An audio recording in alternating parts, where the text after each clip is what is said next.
The Forbidden Books of the Bible. The history of the forbidden text of the Bible is long and complicated. We know the texts which were left out of the Bible as the Apocrypha. It's important to know that various people from between roughly 1200 BC and the 1st century AD wrote the books we know as the modern version of the Bible. Many church leaders and other officials have debated which works they should include in this influential book.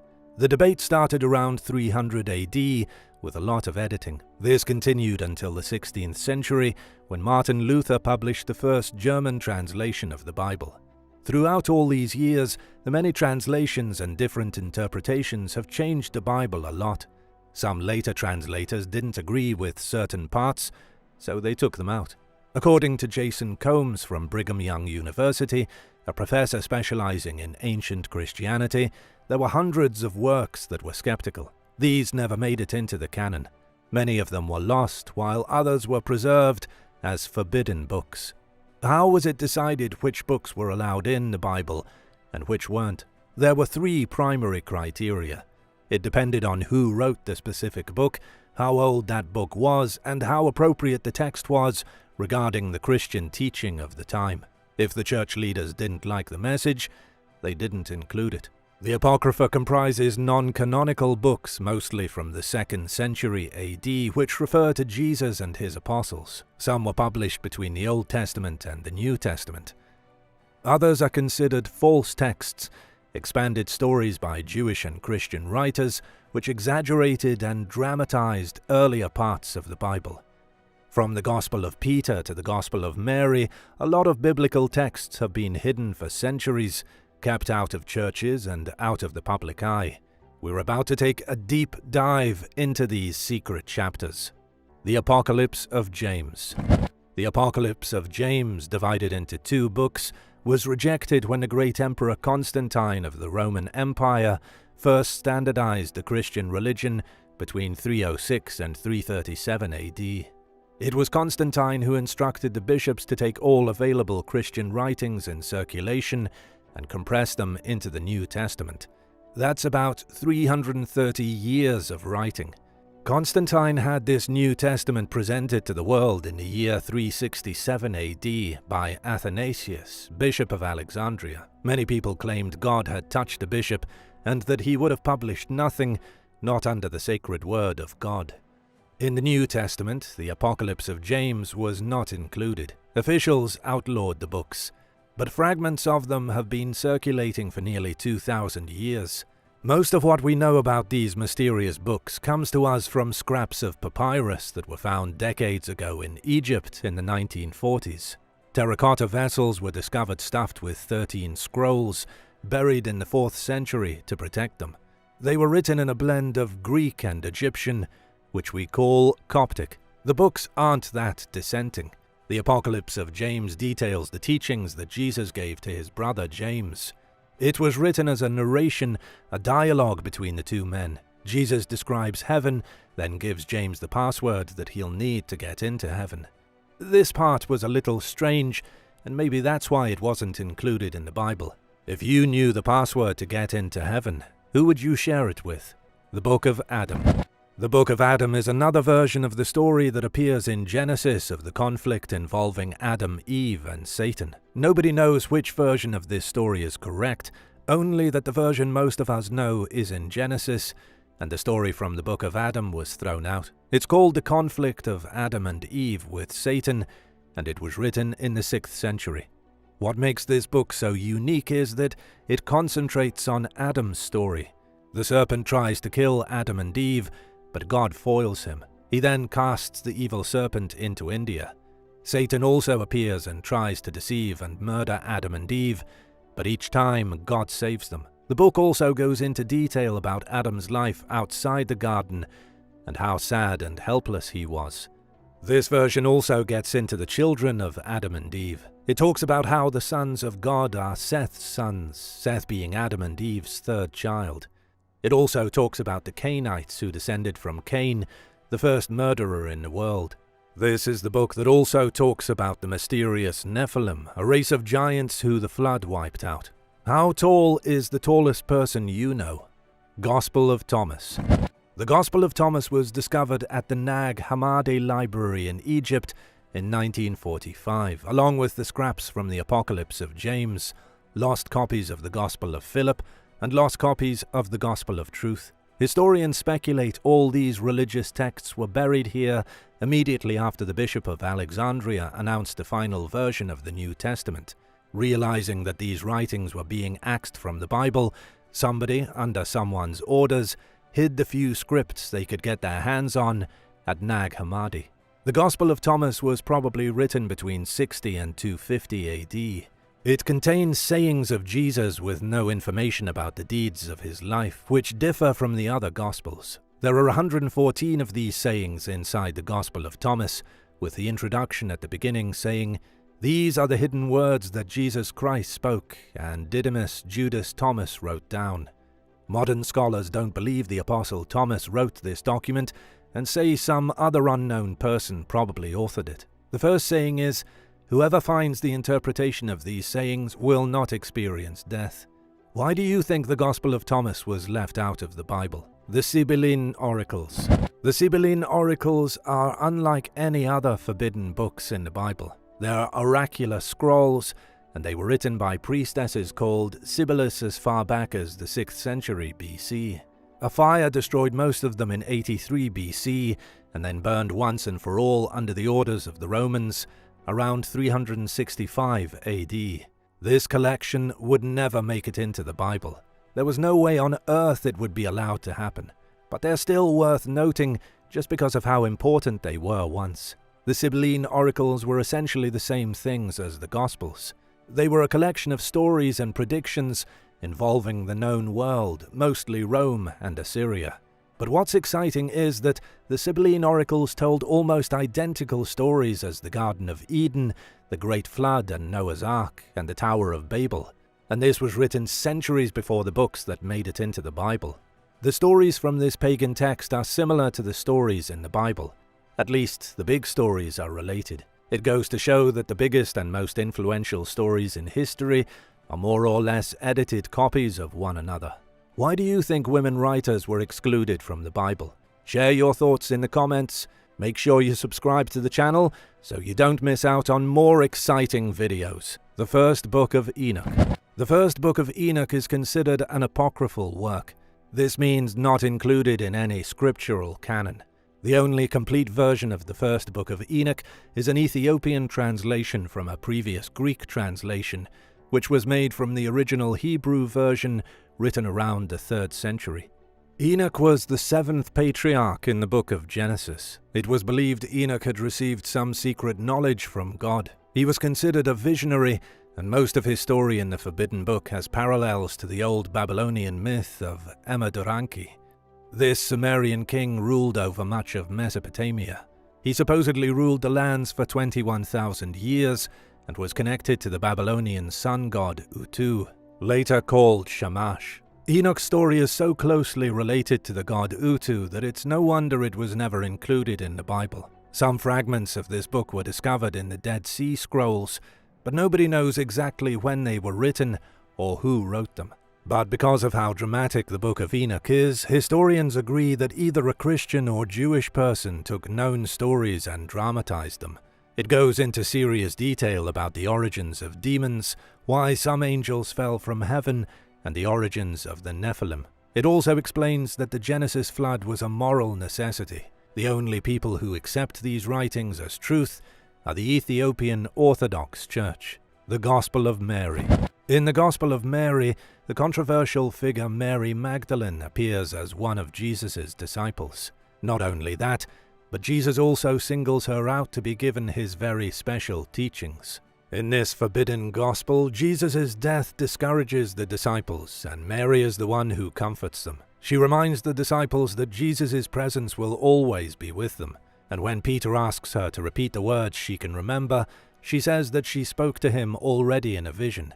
Then she reveals the gospel, the words of Jesus. This was borderline blasphemy in the days when the New Testament was being put together.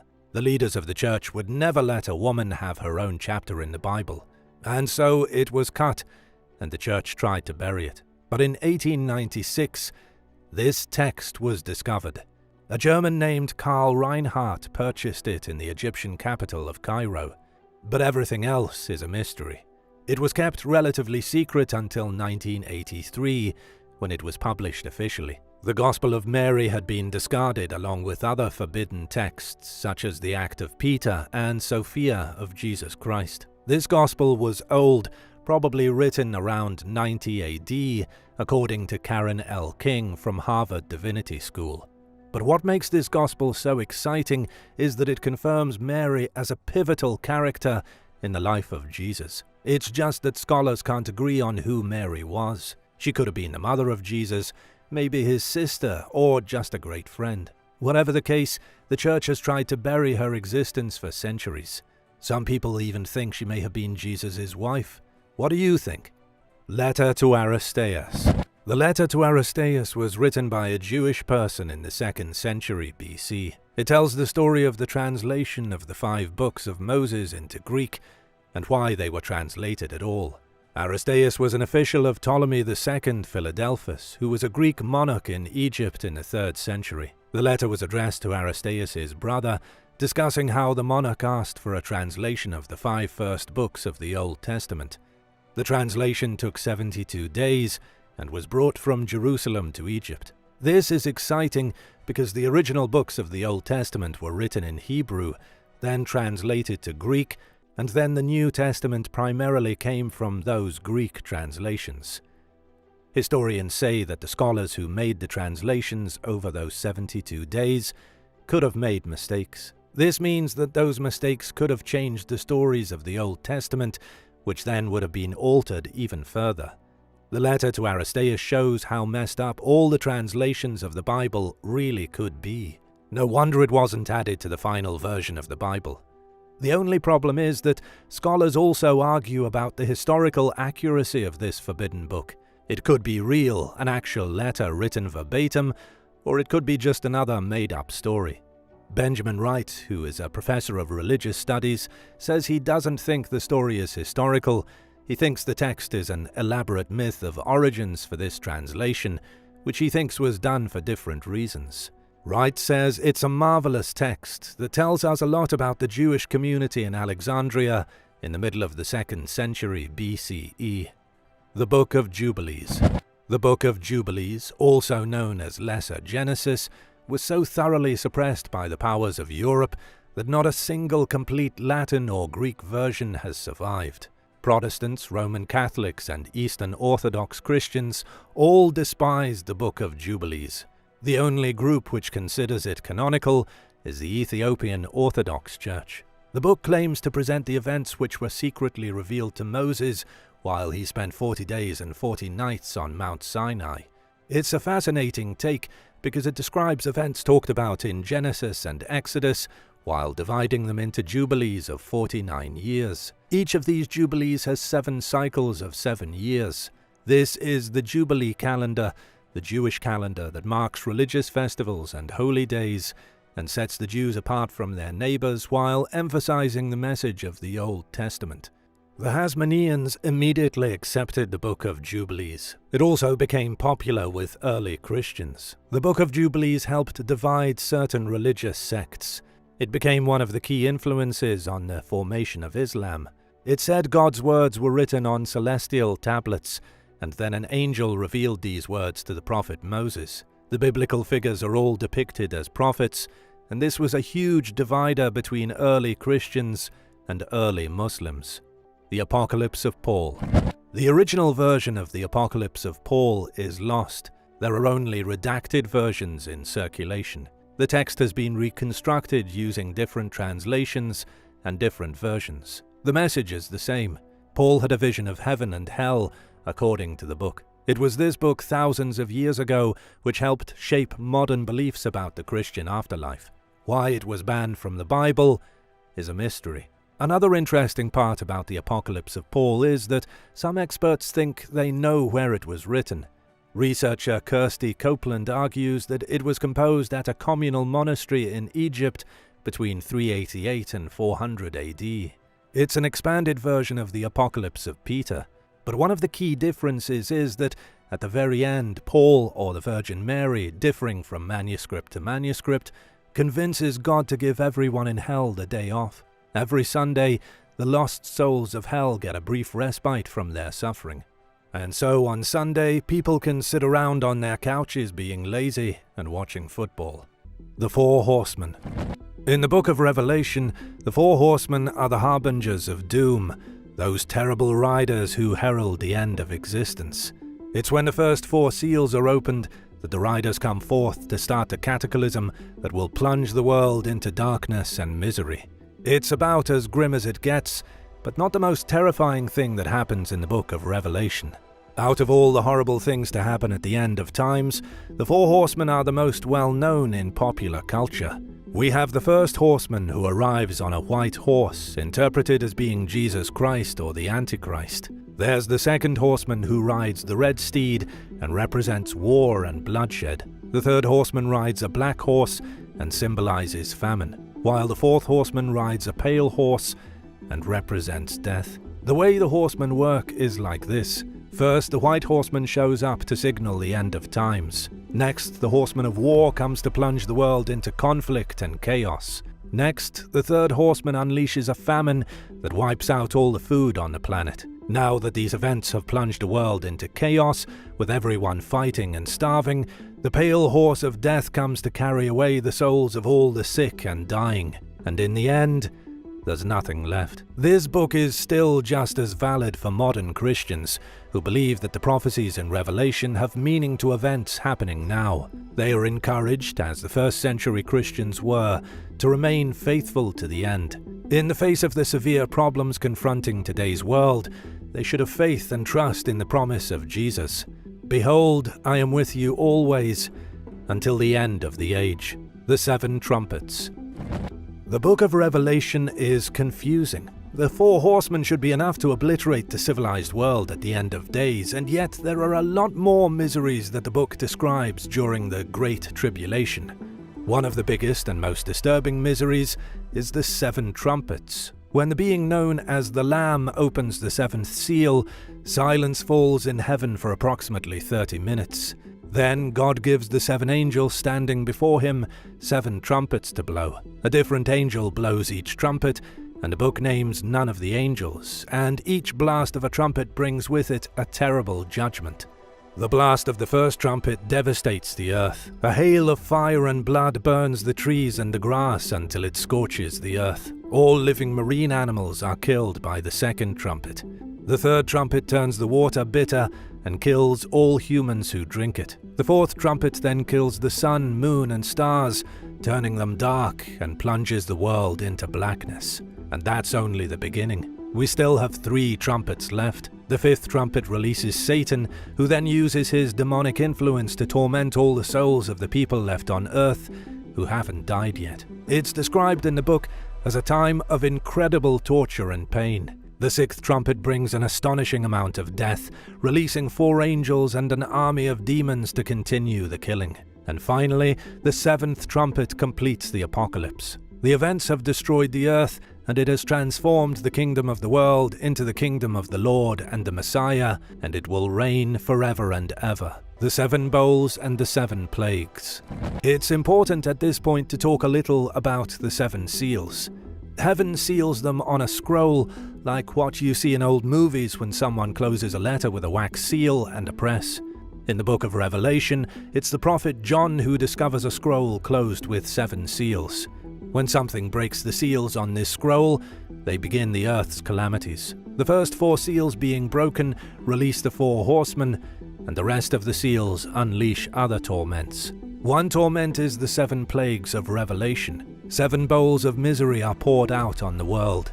The book describes 7 specific illnesses that are unleashed on the world's godless population. These 7 bowls are carried by the 7 angels who blow their 7 trumpets. And the illnesses are similar to what happens when the angels blow their horns. The first is a sickness of sores. Painful and stinky sores will infect all the people of the planet. Next, the sea turns to blood, which is the same as what happens with the trumpet. The third one is the same as the third trumpet, with rivers and springs turning to blood and making everyone sick. But the fourth one is different. describing such heat from the sun that it scorches every man like he is on fire. The book says their pain will be so great that they will gnaw on their tongues, but no relief will come to them. The fifth one pours out darkness and pain, blanketing the earth in blackness. The sixth one describes 3 unclean spirits being released from the mouth of the dragon, the beast, and the false prophet. What's interesting about this is that the spirits target the Euphrates River, saying all those who worshipped the river as a false god will die of pestilence and diseased frogs will cover every inch of land. This is describing the false gods of ancient Egypt and Mesopotamia. And finally, the seventh bowl starts an earthquake so impressive that the islands and mountains of the world vanish and break apart. Have you ever had an earthquake where you live?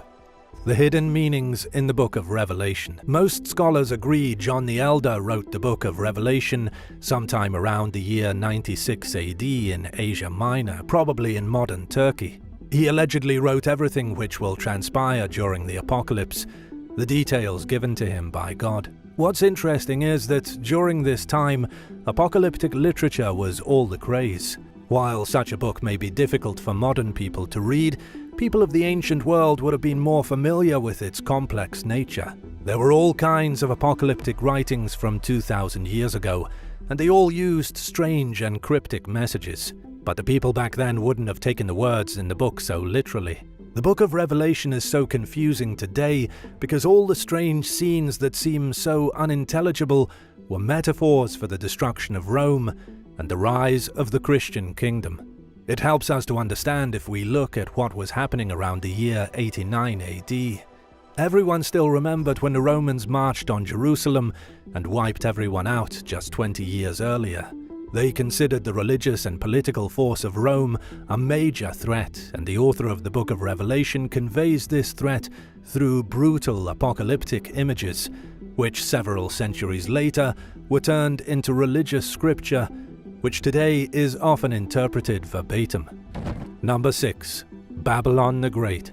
Babylon the Great, also known as the Whore of Babylon, or Babylon the Great, mother of prostitutes and abominations of the earth, appears in the Apocalypse. We see her sitting on a scarlet beast with 7 heads and 10 horns. She is dressed in purple and scarlet, covered in gold and jewels, and holding a cup filled with abominations and impurities.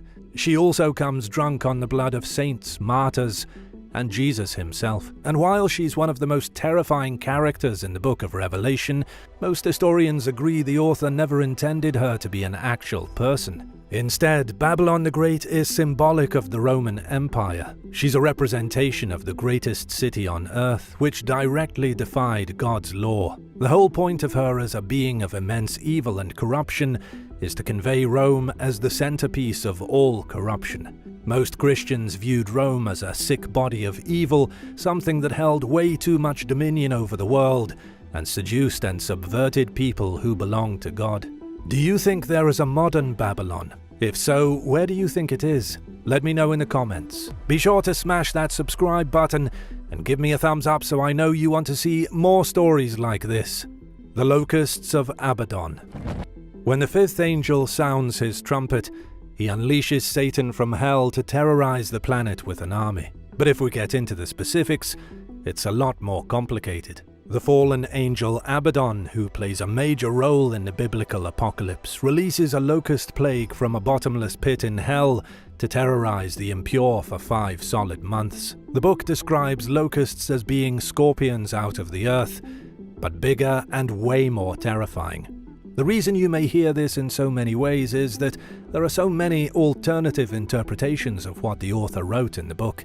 But when we get down to it, the one thing that's always the same is that there is some legion of winged demons or locusts, and they are the worst. The plague of locusts is so bad that men run and try to kill themselves, but death won't let them.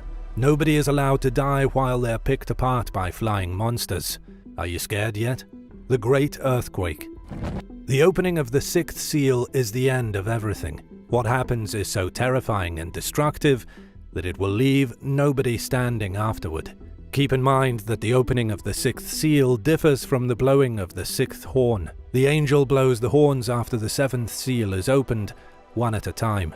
When the sixth seal is opened, it blows the world to smithereens. The sun turns black like it is covered with cloth, the moon boils red with blood, and the stars fall to the earth. It catches the planet in a hailstorm of falling stars as the world quakes. An earthquake of biblical proportions disrupts all life, sending the kings of mankind, the greatest rulers and military leaders, the strong and the wealthy, to hide in caves deep in the mountains. If this sounds like something you've already heard, that's because it is. One issue with the apocalypse as described in the Bible is that a lot of the events are repeated. It turns the sun black when the sixth seal is opened, and the stars fall from the sky. And yet later, after the seventh seal is opened and an angel blows the fourth trumpet, the sun is turned black yet again. Could this be a permanent solar eclipse? The Seven-Headed Dragon. In the Book of Revelation, a great fiery dragon with 7 heads and 10 horns and 7 crowns on its heads is described as appearing in heaven. Then, throughout Revelation, the dragon is seen repeatedly. The dragon leads a great rebellion against God. It tries to capture a mysterious woman clothed in white and her child, and it eventually teams up with 2 other beasts to deceive the world into helping its destruction. But by the end, the seven-headed dragon is thrown into the abyss and trapped there for 1,000 years. Here's where historians and religious scholars break apart. For religious people, the fiery dragon is an obvious interpretation of Satan himself. It's the devil who rises against God, and the devil who is defeated. But for historians, like pretty much every other evil entity in the book, the dragon is a representation of the power and authority of the political system. It's a horrible and evil thing that influences the masses, just the same as political systems do to this very day. But 2,000 years ago, people had a much more dramatic way of describing such things, turning them into 7-headed dragons and beasts from the depths of hell. Do you think dragons ever actually existed? The mark of the beast. If there's one thing we've all heard of from the Book of Revelation, it's the mark of the beast. It's been in the news recently because according to some, the mark of the beast is already here. Now, in Revelation, the mark of the beast is described as something that will be given to all the rich and the poor, the freed and the enslaved, and will prevent those without it from buying or selling. And when the mark of the beast comes, so too does the apocalypse. Throughout history, every time a certain mark is given to people, some groups immediately assume it's the mark of the beast. This was true when Hitler forced hundreds of thousands of Jews to carry bands on their arms to mark them, and the same thing happened when debit cards came out. And now, many people say the COVID-19 vaccines are the mark of the beast. But of course, these are the same people who thought debit cards would be the end of the world. If there is a mark of the beast which will signal the end of days, it's probably not a vaccine. What do you think it is? The New World. According to the biblical apocalypse, when Jesus comes again, so too will the end of times. The seals will be broken, the 4 horsemen will ride across the world, spreading death and pestilence. The sun will go dark, the earth will quake, and the angels will blow their trumpets. But what happens after that? What happens once the world as we know it is destroyed? According to the Book of Revelation, the conclusion is a new world. God has done away with the old one. He wiped all the non-believers, and he comes to live with humanity forever in a new kingdom of paradise. The world has turned into a new Garden of Eden. John describes in his symbolic vision seeing water clear as crystal, trees bearing 12 kinds of fruit, and the leaves of the trees healing all the nations of the world. But as we've already learned, the Book of Revelation is filled with illusions and hidden symbolism. We also know that pretty much all the enemies in the book are metaphors for either Rome or other political adversaries of Christians. And so, when Rome is defeated and the Christians are victorious, and there is a new Jerusalem, it's describing something else. It's describing a peaceful world in which the persecutors of Christians are gone, and those who worship Christ are free to rule themselves in their blissful kingdom. The Penitential of Bouchard de Worms. The Penitential of Bouchard de Worms is a manuscript from the 11th century, written by a medieval doctor or corrector named Bouchard. Bouchard was a famous bishop of the German Imperial Church. He was not your typical churchman. He was a humanist who preached moderate justice and aimed to build morals, even if those morals were ludicrous. The Penitential was a guide used during the sacrament of penance, aka someone confessing their sins to a priest or bishop. It includes a series of sins described briefly and then followed by an atonable cost or duty according to the gravity of the sin. Basically, it followed the ideas of retributive justice, where based on how bad the sin was, the punishment should be equally as bad. Not more extreme, which often was the case in the Middle Ages. The Penitential of Bouchard de Worms is rather substantial. It's composed of 159 chapters that cover various sins and other transgressions based on Christian values. Those who wanted to repent for their sins must answer a questionnaire consisting of 194 questions just in order to confess and then absolve their sins. Sins included things like adultery, homicide, as well as diabolical or pagan beliefs and practices, and also provides a lot of insight into sexuality during medieval times. There were also other very odd sins that he covered in detail, not things that you might expect, and usually sexual in nature. This questionnaire was even weirder for women. I can't explain too much here, but there was a question that asked if you killed a live fish with a certain body part, then cooked it and fed it to their husbands so they would fall in love with them. If you answered yes, then you would do penance for 2 years on the established days. He might have given people some weird ideas. This manual was an incredibly long guide designed for bishops to use in visitations and in their daily administrative lives on how to rid someone of guilt when they did something the church didn't approve of. Animals were taken to court. Records show that at least 85 animals were put on trial during the Middle Ages for alleged criminal wrongdoings. That's right. Just like a person has to go to court when they're accused of breaking the law today, the medieval world held pigs, roosters, rats, a donkey, and even dolphins liable for the claims that were made against them. Pigs were taken to trial more than any other animal for acts like supposedly biting off people's body parts and devouring children. A guilty conviction usually meant being hanged or burned at the stake. In 1386, a pig was dressed in a suit, gloves, and a mask, resembling a human face prior to being executed.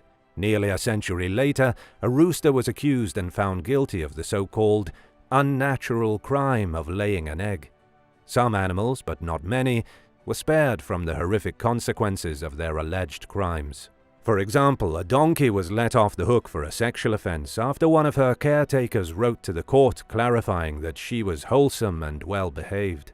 Witnessing the act. Before the 12th century, couples could legally marry just by verbally consenting to one another and declaring themselves husband and wife. They didn't need anyone's permission, and a formal ceremony happened much later on.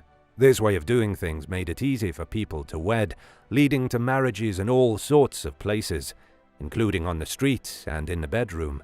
But it made it difficult for everyone else, including the authorities and people's families, to determine who was actually married and who wasn't. So during the 12th century, the rules around marriage were changed. Officials decided that it was a holy sacrament and that it had to be witnessed by God. You may be surprised to learn that this often included not just a wedding ceremony, but the act of consummating the marriage. In a ritual known as bedding, which was especially popular among the upper classes, a bride's family often carried her to her marital bed right after the wedding ceremony. Then they stood around and waited for the act to be finished, with the couple only having a bed curtain for privacy at best. If they were really lucky, the bystanders would leave right before the consummation took place. In Iceland, at least 6 men had to witness the bedding ceremony in order for the marriage to be valid. The act wasn't observed for fun, but because in many cases the marriage wasn't considered legally binding until it was made official in this sense. Without consummation, a marriage could be easily annulled and everyone's ambition ruined. And the tradition varied from place to place. In 16th century Germany, for example, bedding was performed to the sounds of pipes, drums, and obscene noises. Sadly, one thing was pretty much universal when it came to medieval marriages. Women had virtually no say in who they married or when. Girls were typically deemed marriageable at around 12 years old, while boys were considered ready at 14. Dancing plague. One day in 1518, residents in Strasbourg, France, began dancing wildly out of nowhere. The seemingly uncontrolled movements continued in the streets for days on end, as more and more people joined the chaotic growing crowd. Historical records claim that the so-called dancing plague began with a woman called Mrs. Trophia. Her bizarre behavior seemed to have a contagious effect, particularly on young women. At its peak, the crowd grew to include at least 400 people, and none of them were having fun.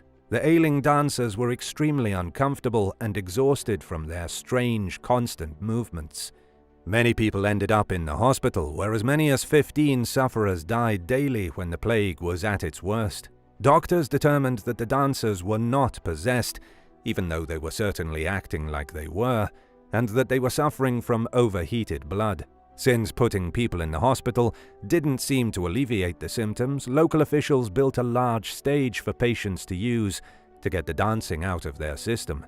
It took around 3 months for the strange illness to go away entirely. To this day, experts are unsure of what caused the dancing plague of 1518, and several others like it. They suspect that food poisoning or some other physical condition could have been responsible. There's also a theory that the dancers were suffering from a widespread psychiatric illness known as mass hysteria. This phenomenon occurs when a large number of people automatically believe a rumor or idea without thinking very deeply about it. Fear and paranoia makes populations especially vulnerable to mass hysteria, and given the wildly superstitious tendencies that people were known to have during the Middle Ages, this explanation makes a lot of sense. When the dancing plague of 1518 happened, the people of the Alsace region were already suffering from disease and starvation. Their desperation may have made them especially prone to mass hysteria, which seems to be more common among suffering societies than those that are doing well. Legally sanctioned husband and wife fistfights. During the medieval era, it wasn't entirely uncommon for two parties to settle a dispute in court by physically duking it out. And while the practice became rare by the late Middle Ages, it persisted in some cases. University of Oklahoma professor Kenneth L. Hodges wrote about the guidelines for trial by combat based on a 15th century German manuscript, which specifies the types of judicial duels that took place and the types of weapons that people were allowed to use. It also contained drawings demonstrating the proper procedure and technique for the different kinds of fights, including husband and wife battles. While judicial duels were more common among men who were accused of crimes, it wasn't unheard of for women to be subjected to this truly medieval way of being brought to justice. In fact, some even chose it as their preferred way of resolving a case against them, and oftentimes they selected their husband as their opponent. When this happened, the husband would stand in a waist-deep hole, armed with a club. The wife stood near the hole's edge with a cloth that contained a heavy rock. The manuscript is unclear about how a winner was determined in cases that resulted in anything other than death or dismemberment, but Hodges theorized that the reason the husband had to stand in a hole was to even out the chances of either partner emerging victorious. If this practice were still around today, do you think more wives would try to fight their husbands to solve their marital issues? Let me know in the comments, and hit that subscribe button while you're at it. Courtly love. It was common practice during the Middle Ages for people of nobility to marry for status and money. A lot of the time, especially for women, a young person had no choice over who they entered wedlock with. Consequently, there were a lot of married couples who weren't exactly crazy about each other, especially among society's elite ranks. To make up for the lack of closeness that many husbands and wives experienced, medieval society had a set of social practices called courtly love. Originally thought up as a fictional concept, it allowed both men and women to openly practice certain elements of love, regardless of whether or not they were married. Courtly love included dancing, holding hands, and other behaviors that, at the time, might have been considered risque. There were limits, however, and sex was limited strictly to one's legal spouse. Only nobles were allowed to practice courtly love, which became popular during the 11th and 12th centuries. Evidence suggests that not everyone followed the rules, however. Medieval poems sometimes mention married women and their male admirers sharing beds and sleeping in one another's arms. This implied privacy makes it hard to believe that they didn't go any further than that. Audacious fashion for men. The medieval period saw some bizarre fashion trends, to put it mildly. Included among these fads were obnoxiously long pointed shoes. Men displayed their social status and wealth through their footwear, with the longest shoes being worn only by members of the most elite classes. Sometimes their footwear was so long that the ends had to be tied around the wearer's ankles. But if you think that sounds strange, wait until you learn about an infinitely weirder trend that took hold during the 14th century. Known as the codpiece, this clothing item was an oversized pouch that affixed to the front of a man's pants. And yes, it was designed with size in mind.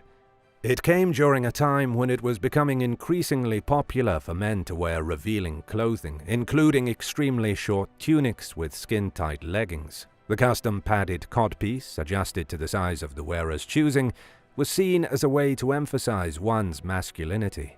In 1337, a new set of laws were passed in England to prevent people from dressing above their social class and to preserve decency. By then, men had gotten so provocative with their fashion that their attire raised moral concerns. But this did little to solve the problem.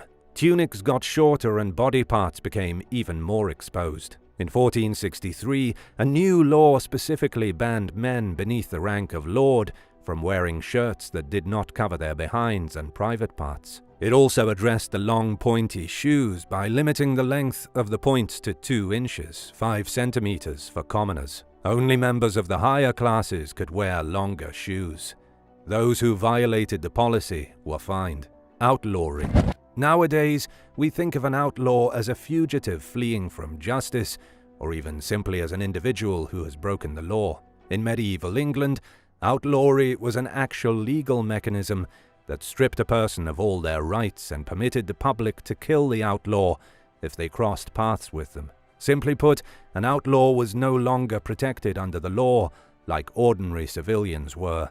A person could be outlawed for things like treason, rebellion, conspiracy, and other serious felonies. There were also civil causes for imposing outlawry on someone, including outstanding debt and parliamentary petitions for whatever reasons they saw fit. During the early Middle Ages, most cases of outlawry stemmed from criminal allegations, but the practice gradually grew to also become a common civil punishment. When someone was outlawed, the crown seized their property and possessions. Outlaws could fight their outcasted status by appearing in court and convincing those in power that the court had mistakenly imposed outlawry on them as a result of errors in the judiciary proceedings. They could also ask for a pardon. Those who were lucky enough to regain their civilian status went back to their normal lives, and in some cases, they even got their property and belongings back. Stifling sleeping arrangements. There are different standards among culture when it comes to what's considered an appropriate sleeping arrangement. It's not entirely uncommon in some parts of the world for people to share a bed with their kids. Even in the United States, many parents allow their young children to sleep with them in their bed. But during the Middle Ages, sleeping arrangements reached a level of closeness that would be downright disturbing under modern standards. Entire families, their guests, and their servants often crammed together on the same mattress. This was mainly done because households typically only had one bed, but also because they lacked heating systems, requiring family members and friends to keep each other warm with their body heat. Communal sleeping was also a way for female householders to protect their women servants from the unwelcome advances of men who lived in the home. Beds began to take on their modern form and appearance sometime during the 15th century, but remained very much a communal piece of furniture for most households. And this wasn't just a practice among commoners. In fact, wealthy people often invested in very large and fancy beds that more or less functioned as centerpieces in their homes. During the 12th century, King Richard I of England and King Philip II of France shared a bed as a demonstration of their diplomacy with one another. Much like couples today often have a preferred side of the bed, Each family member had a specific place on their shared mattress. But rather than being chosen, these places were often assigned by parents based on the family member's age and gender. Communal sleeping continued for centuries past the medieval period and well into the 19th century in some places. Thanks for watching. Which one of these medieval practices shocked you the most? Let me know in the comments below, and don't forget to subscribe to the channel for more videos like these. See you next time. Bye.